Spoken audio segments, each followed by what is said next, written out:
Shalom, brothers and sisters. This teaching is about biblical journeys, tracing the footsteps of our ancestors, specifically Abraham, Isaac, Jacob, and Moses. Using the scriptures, we're going to track their movements all the way to the promised land. However, the key difference, which I think you'll find intriguing, is the starting point. Indeed, this series of teachings may nearly blow your mind, but stick with it. I'll support everything with the scriptures. Now, I apologize now for my mispronunciation of the various names and places, but I suspect many of the names are actually not correct anyway. For example, consider Adam and Eve. Her name is actually neither pronounced nor spelled Eve in the Hebrew language. Her name is actually a word which means the mother of all living. Likewise, Adam is not actually a name per se. Although it is correctly pronounced, it is the Hebrew word for man.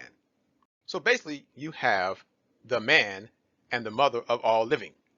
But that's not the topic for today. So to begin, highest praises to the Most High Yah for his love, mercy, wisdom, and guidance. May those who desire and seek the truth receive this teaching, and as always, I pray that the will of the Most High be done. In the beginning, God created the heaven and the earth. Of course, science refers to several periods in the formation and development of the earth.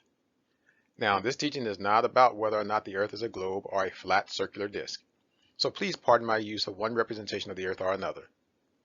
Nevertheless, during the so-called Permian period, we have the supercontinent of Pangaea. Of course, man calls this initial continental mass Pangaea. God simply called it Earth. On the earth was a place called Eden, which had a garden into which God placed Adam. And the Lord God planted a garden eastward in Eden, and there he put the man whom he had formed.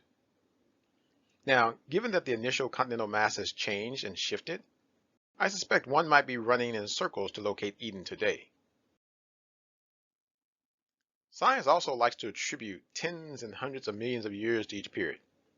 However, although the land masses today are different, it is not actually known how they truly changed, what caused it, nor how quickly. Regardless, this teaching is not about the age of the earth. Obviously, on both matters of shape and age, I rely upon what God says in his word.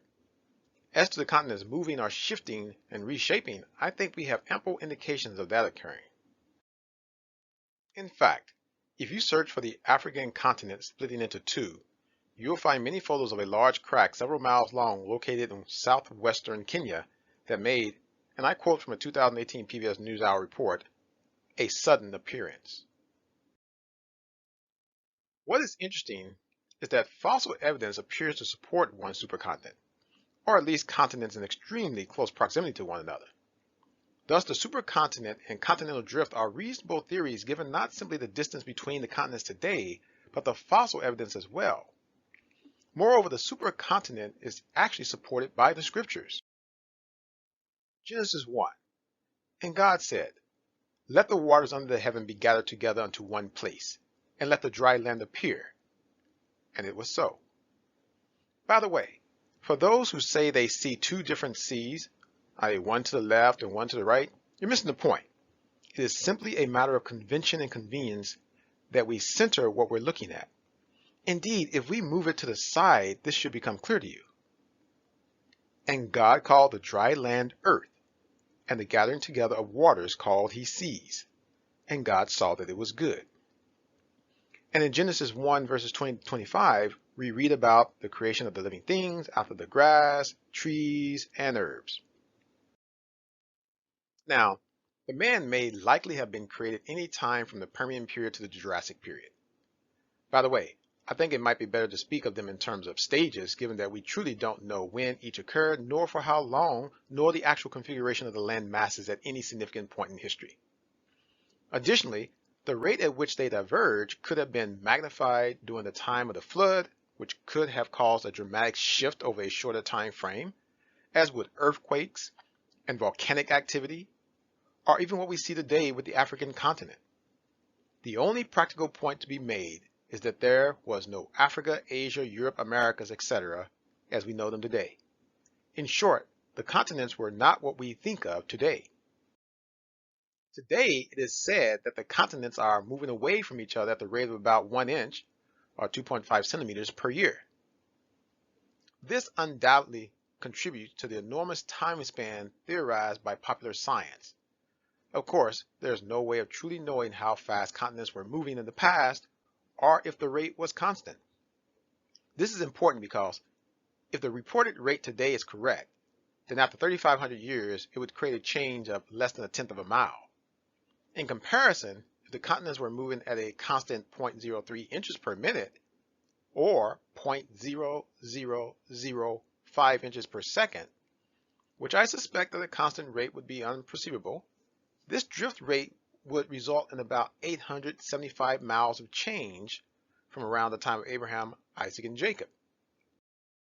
Still, the evidence does indicate continental drift.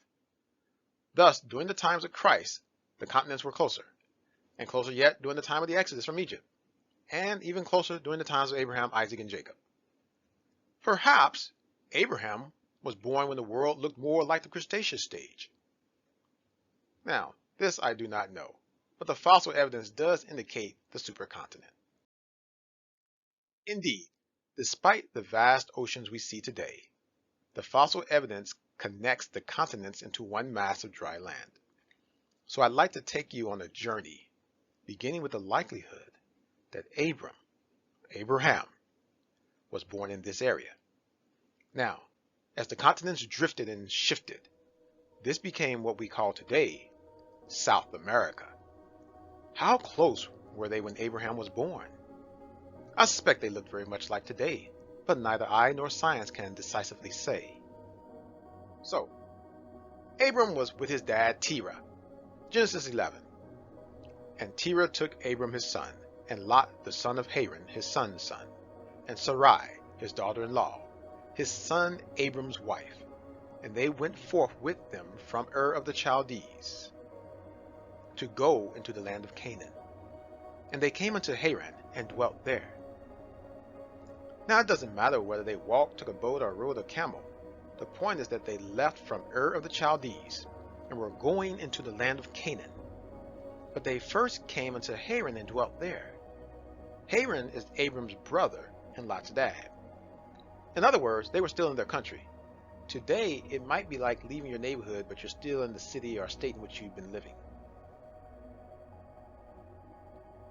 Now the Lord had said unto Abram, Get thee out of thy country, and from thy kindred, and from thy father's house, unto a land that I will show thee.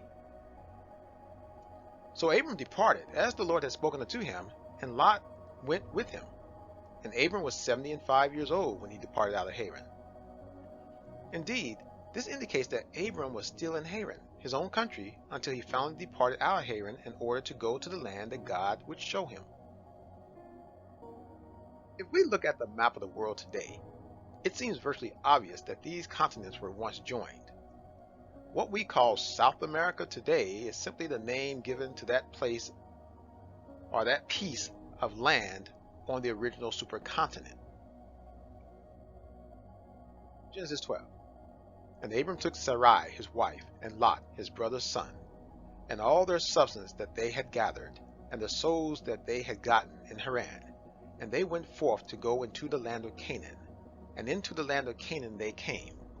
And Abram passed through the land unto the place of Sichem, unto the place of plain of Moreh. And the Canaanite was then in the land. And the Lord appeared unto Abram and said, Unto thy seed will I give this land. And there builded he an altar unto the Lord, who appeared unto him. Now, Egypt is a significant part of the story. Interestingly, this is another part of the deception that has taken place. Not simply where Abram came from, but where ancient Egypt was.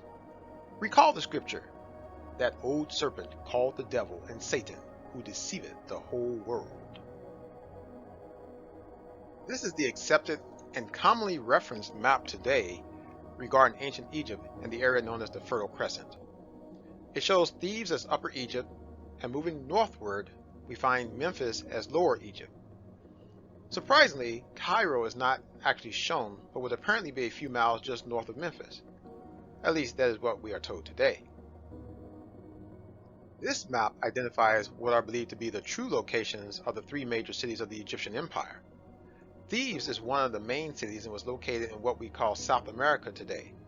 Memphis is the second major city and was located in Central America.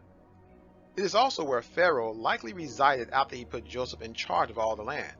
In fact, there is evidence in areas of the Grand Canyons which are now conveniently closed off, but records contained in the Smithsonian archives still show the Egyptian presence. Avaris, or Cairo today, is the final major city that was established. Keep in mind, many other cities, such as treasure cities, were also built throughout Central and South America as well. So at this point, Abram is in the land of Canaan as directed by God in Genesis 12:5, picking up the story in the travels in Genesis 12. And there was a famine in the land, and Abram went down into Egypt to sojourn there, for the famine was grievous in the land. Of course, fearing the evil Egyptians might kill him for his wife, Abram does not say Sarai is his wife. And Pharaoh called Abram and said, "What is this that thou hast done unto me? Why didst thou not tell me that she was thy wife? Why saidst thou, She is my sister? So I might have taken her to me to wife. Now therefore behold thy wife, take her, and go thy way." And Abram went up out of Egypt, he and his wife, and all that he had, and Lot with him, into the south, likely the southern portion of the land of Canaan, given in verse 3. And Abram was very rich in cattle, in silver, and in gold. And he went on his journeys from the south even to Bethel, unto the place where his tent had been at the beginning, between Bethel and Hai. Now remember, his nephew Lot is traveling with him. Genesis 13. Then Lot chose him all the plain of Jordan, and Lot journeyed east, and they separated themselves, the one from the other. Abram dwelled in the land of Canaan, and Lot dwelled in the cities of the plain, and pitched his tent toward Sodom. And the Lord said unto Abram after that Lot was separated from him, "Lift up now thine eyes, and look, from the place where thou art northward and southward and eastward and westward. For all the land which thou seest, to thee will I give it, and to thy seed forever." Then Abram removed his tent, and came and dwelt in the plain of Mamre, which is in Hebron, and built there an altar unto the Lord. Now, at some point, Lot was basically kidnapped from Sodom. When Abram heard, he took his armed and trained servants and rescued Lot and the people of Sodom. The king of Sodom wanted to pay Abram for his efforts, but Abram refused payments. Genesis 14. And the king of Sodom said unto Abram, "Give me the persons, and take the goods to thyself." And Abram said to the king of Sodom, "I have lifted up mine hand unto the Lord, the Most High God, the possessor of heaven and earth, that I will not take from a thread even to a shoe latchet, and that I will not take anything that is thine, lest thou shouldst say, I have made Abram rich." After these things, the word of the Lord came unto Abram in a vision, saying, "Fear not, Abram, I am thy shield and thy exceeding great reward." And he said unto Abram, "Know of a surety that thy seed shall be a stranger in a land that is not theirs, and shall serve them, and they shall afflict them 400 years.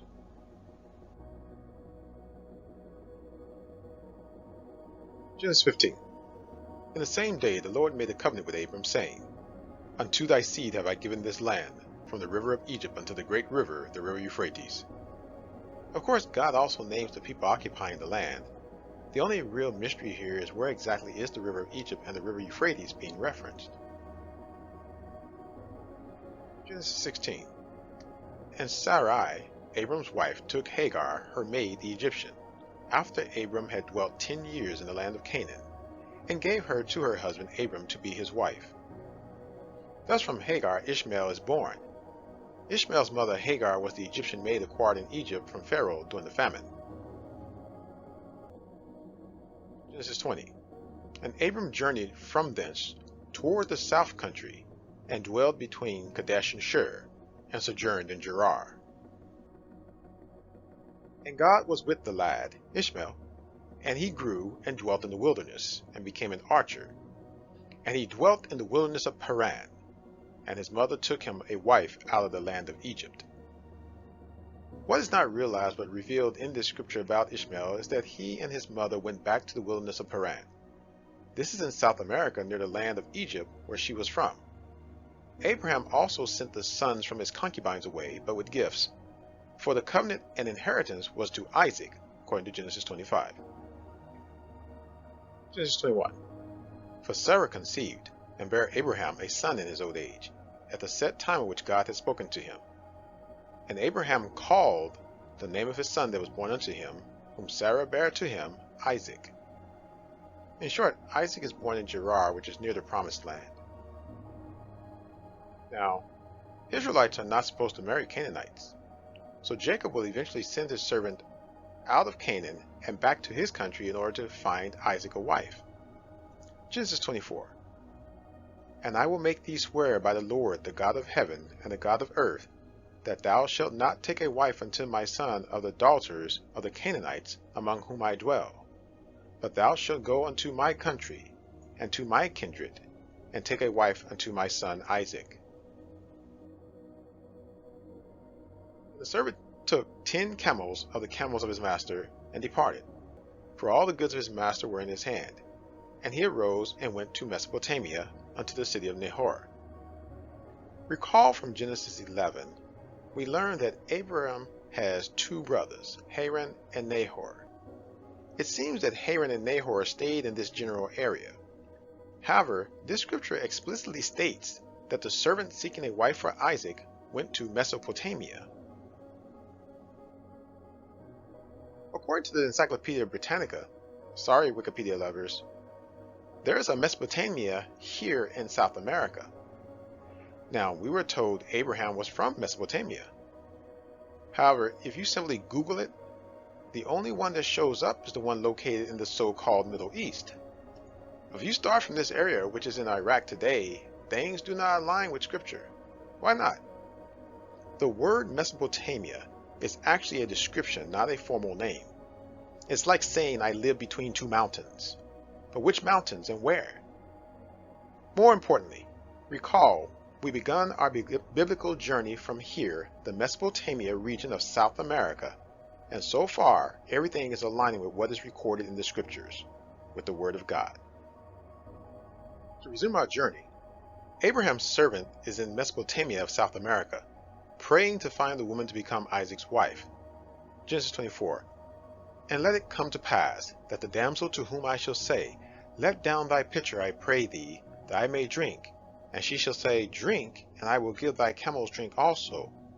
Let the same be she that thou hast appointed for thy servant Isaac, and thereby shall I know that thou hast showed kindness unto my master.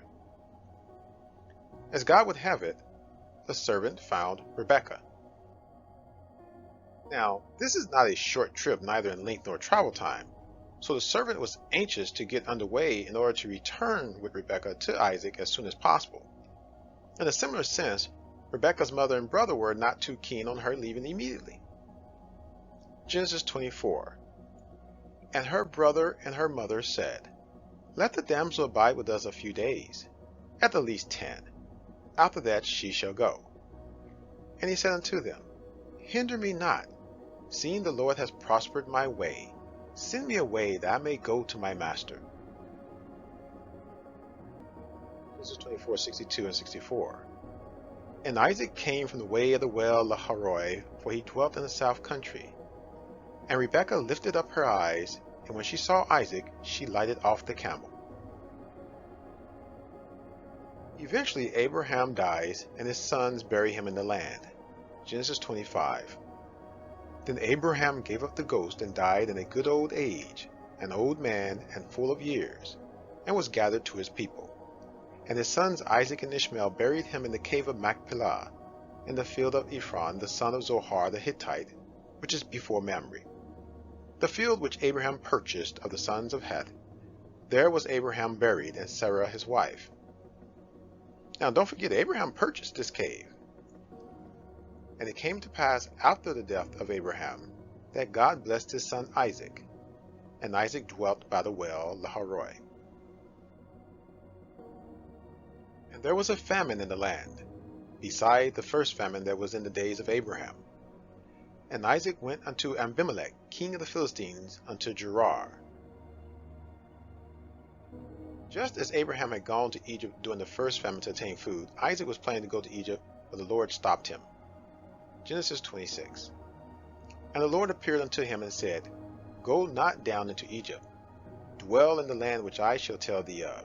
Sojourn in this land, and I will be with thee, and will bless thee. For unto thee and unto thy seed I will give all these countries, and I will perform the oath which I swear unto Abraham thy father. Genesis 26:6-12. And Isaac dwelt in Gerar. Note, Jacob is born here. Then Isaac sowed in that land, and received in the same year 100-fold, and the Lord blessed him. Notice that God spared Isaac from the famine. Moreover, he sowed and reaped 100-fold in the same year. Now, Isaac and Rebekah's son Jacob is born in the promised land. Sadly, his twin brother Esau sought to kill him. Esau had sold his birthright to Jacob, but expected to still receive the birthright blessings. Indeed, he would have had his mother Rebekah not intervened. Nonetheless, this series of events sends Jacob on a journey to South America. Genesis 27. And Esau hated Jacob because of the blessing wherewith his father blessed him. And Esau said in his heart, The days of mourning for my father are at hand. Then will I slay my brother Jacob. And these words of Esau her elder son were told to Rebekah.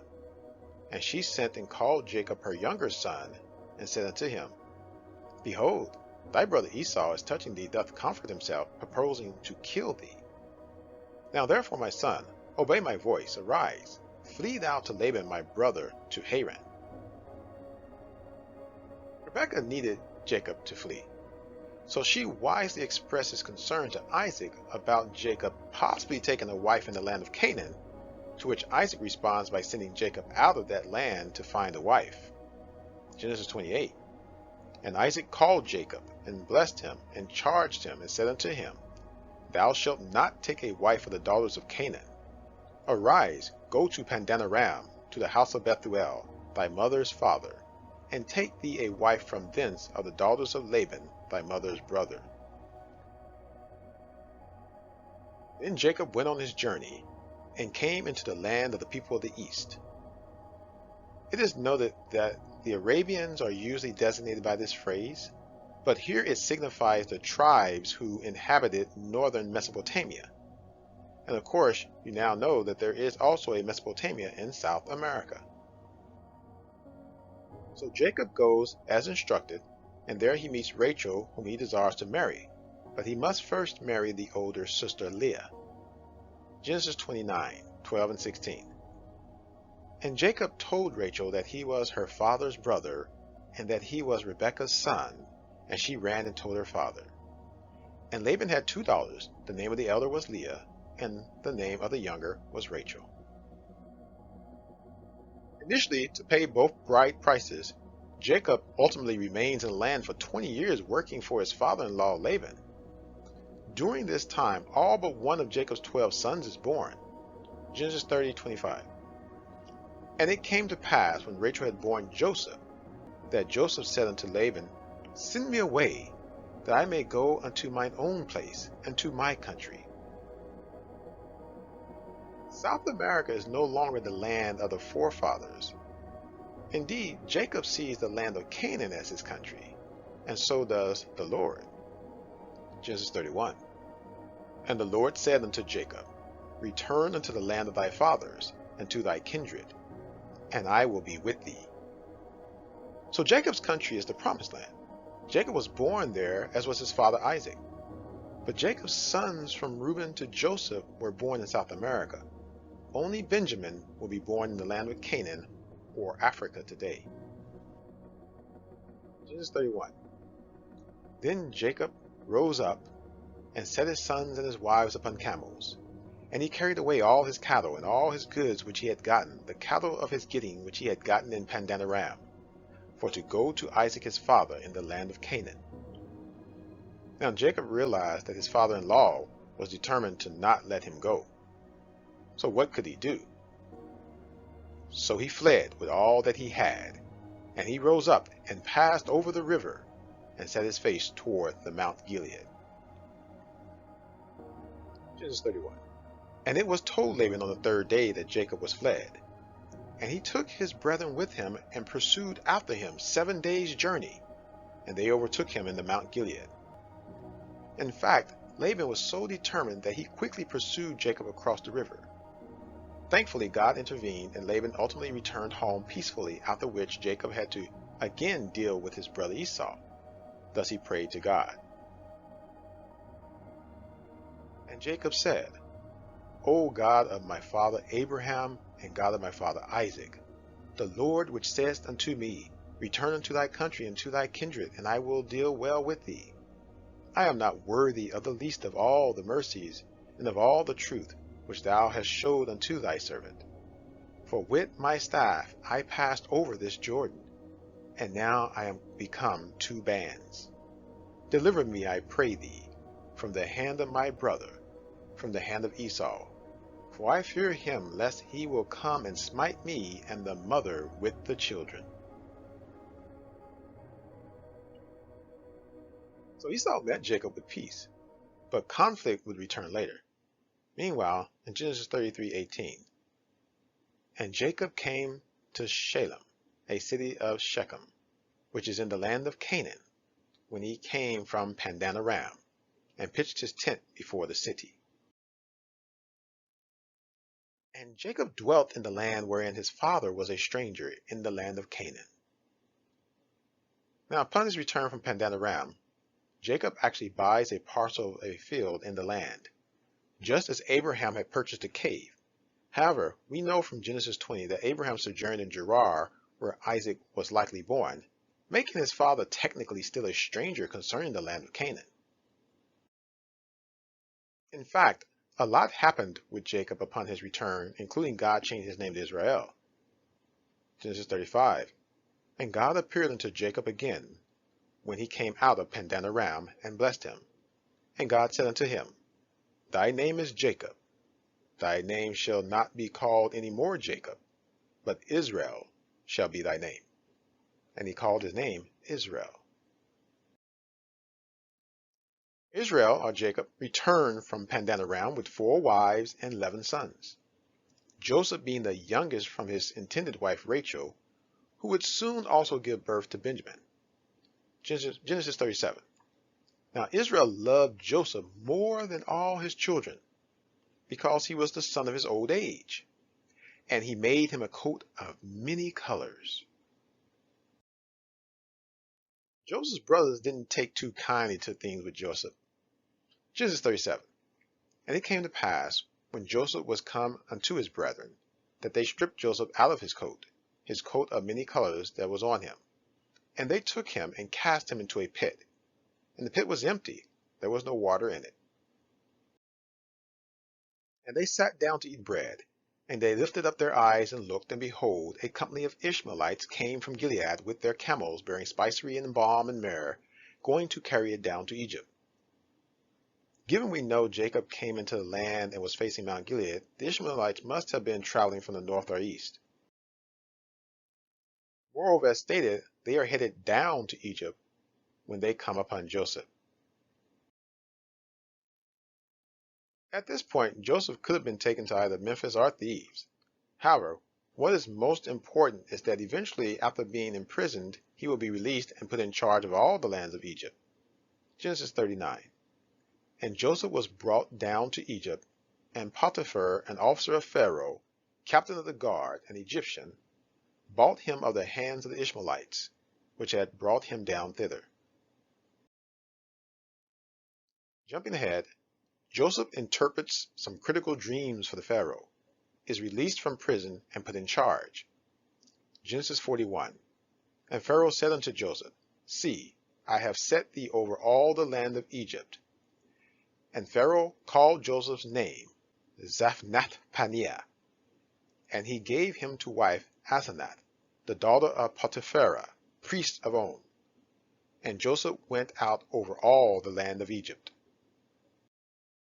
And the famine was over all the face of the earth, and Joseph opened all the storehouses, and sold unto the Egyptians, and the famine waxed sore in the land of Egypt. And all countries came into Egypt to Joseph for to buy corn, because that the famine was so sore in all lands.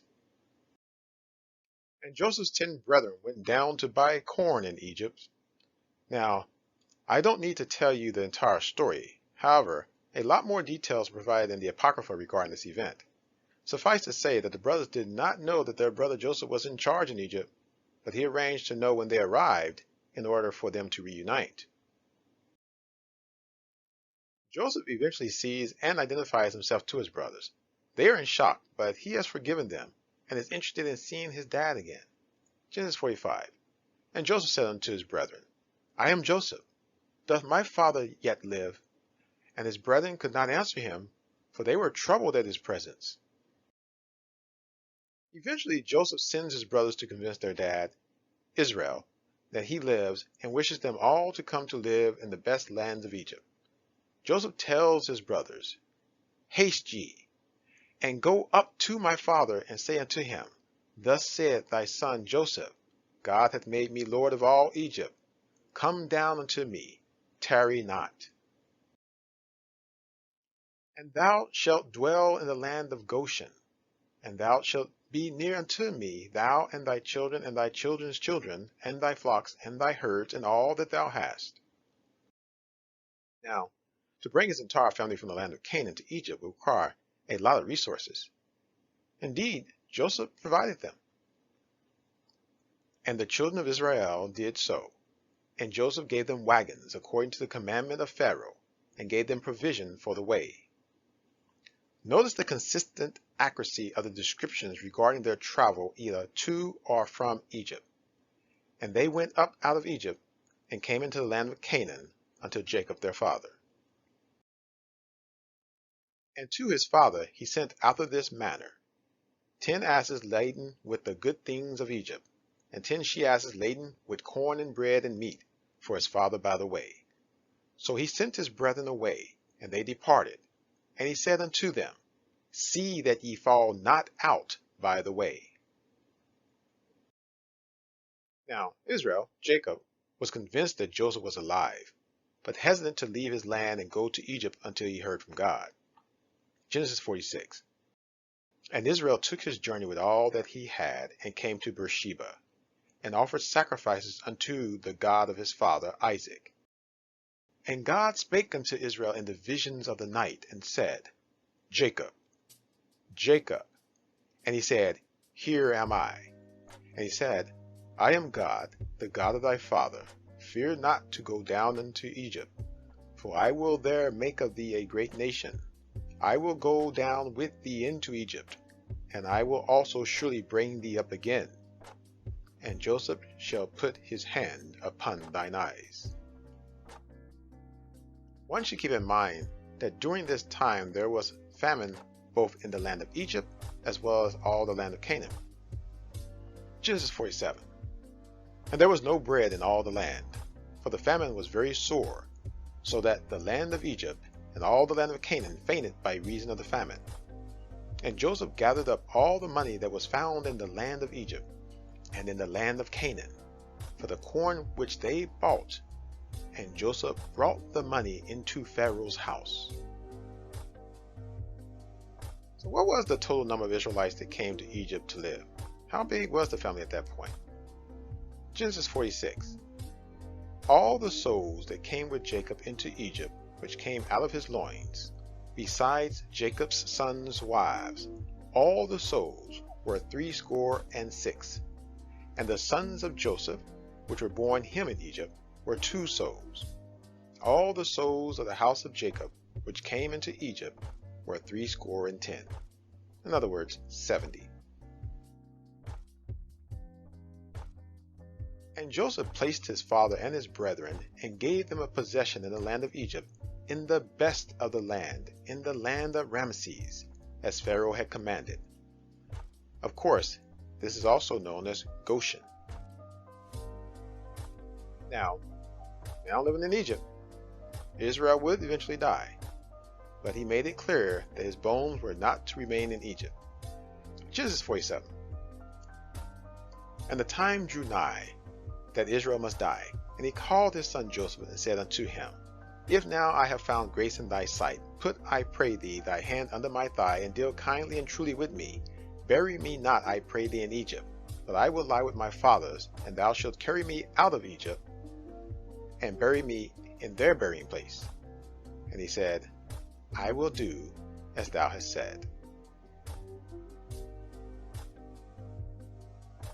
Thus, when Israel died, Joseph kept his word. Genesis 50. And Pharaoh said, Go up and bury thy father, according as he has made thee swear. And they came to the threshing floor of Atad, which is beyond Jordan.